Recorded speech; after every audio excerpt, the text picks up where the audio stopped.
Welcome back, everybody. 16 minutes after the hour. Let's see if Dick Amber is still on the line. Dick? I don't know if Dick, can you hear me?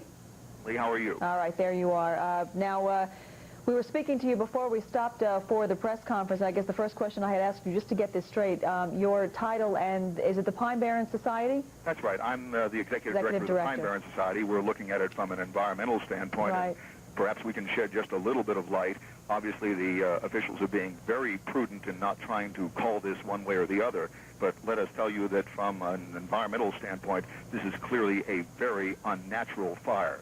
This is a man-made fire. We cannot say that it was deliberately set any more than local officials can. But this is not the sort of Pine Barrens fire we're used to. As you've been correctly pointing out, the Pine Barrens is a fire-dependent ecosystem. It has burned almost annually in small quantities for the past 10,000 years. Yeah, that's part of the process of Mother Nature.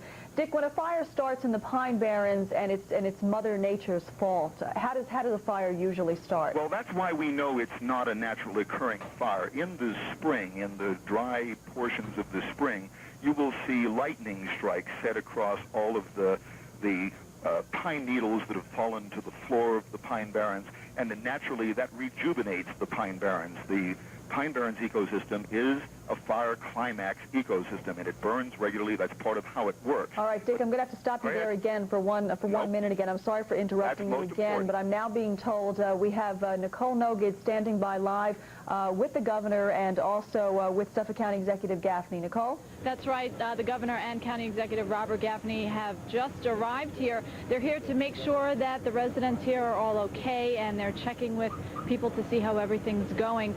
And they're really should be commended on the work that they've been doing. Thank you for joining us.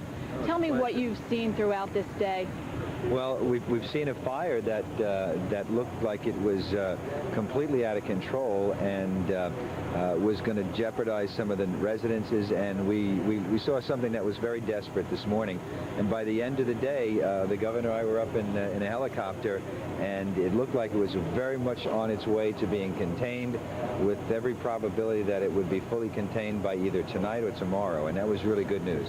Governor Pataki, many residents are very happy to see that you are here and that you are doing the job that you're doing. You came to the high school for what reason? Well, one of the things we wanted to do is thank the volunteers, because as the county executive said, we had a tough day. But what we've seen is just an outpouring of community support and spirit like I've never seen before. And all of New York State should be very proud of what's happened here on Long Island. The thousands of volunteer firefighters from Suffolk and Nassau County, the volunteers here at the Red Cross shelters, and the people who have been displaced from their home, who are taking it with good spirits and understanding that it's been done to protect them and to protect the people of Suffolk County. So that spirit is just tremendous, and we wanted to thank those volunteers and help to keep that spirit up. I saw you talking with a resident earlier right when you got here. What are you telling the people who have been evacuated? Well, we're letting them know the status of the fire. They lived on Old Country Road, and that's a sector that looks pretty good right now, so we're hopeful that their homes are okay and they'll be able to go back. And we're just thanking them for being so cooperative and helping out with the volunteers and allowing those firefighters to go in and do what has just been a spectacular job. Certainly. We also met the state's youngest evacuee. And that is? Her name is Mariah. Her mom lives on, family lives on Old Country, just between Old Country Road and Montauk Highway, and she's 3 months old, and she doesn't even know she's been evacuated. Well, that's probably good for her. And she's behaving very, very well. Certainly everybody has had a long day, a long night. Where are you off to next? I'm going home. I'm going to get it. I slept about an hour and a half yesterday, plus maybe another 10 minutes in the car. So I'm going to go home. I called my wife early and said I'll try to get home by 9 or 10 o'clock. And so she was pleased. She thought if it was going to be like it was last night, she wasn't going to see me till early tomorrow morning. So that's where I'm going. And Governor, how long are you planning on staying on Long Island? I'm going to stick around tonight. I want to be here tomorrow morning when we do get the planes out again, dropping water on the fire to make sure that what looks very positive stays positive, because there still is risk. Thank God there's very little wind right now, but we're going to take a look again tomorrow morning, and if it looks like things are heading the way they are, then maybe at that point go back and see my family again. Okay.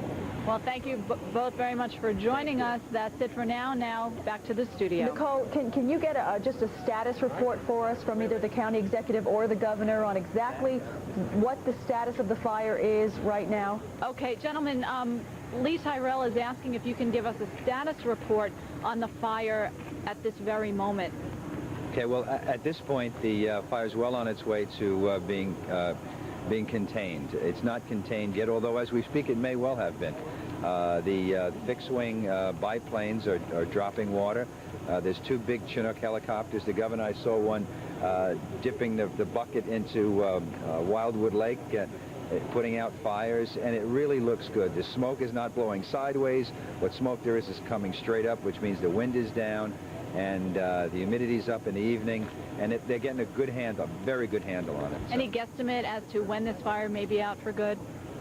I don't know. We had the briefing. Yeah, I don't want to guess on it. We have the U.S. Forest Rangers in there fighting the fire right now, and we're hopeful that perhaps tonight, but certainly we're extremely confident if the wind stays down and we get all this water dropped on the fire from the planes tomorrow morning at first light, that at that point we should be in pretty good shape. Okay, and let's hope that that does happen. Lee? All right, Nicole, thanks for getting that status report for us. Boy, that is the most encouraging news we have heard in a while. Suffolk County Executive Robert Gaffney saying this fire is well on its way to being contained. He was saying if it hasn't been already, while he and the governor have been touring that one evacuation center at Moriches High School. And also the fact that Mr. Gaffney is going home for the first time in about 48 hours. So he obviously feels very good about the situation of where this fire is right now. And as we can tell you that from all the reporters that we have out on various front lines, we're being told for the most part things are quiet right now. We do not want to make you think this fire is under control. It is not considered to be under control right now, but we do not see any signs of that orange glow in the sky anywhere from where any of our cameras are stationed, and for the most part, everybody is breathing a little bit of a collective sigh of relief and being very cautiously optimistic at this point. I don't know, Dick Amper, if you're still there with us.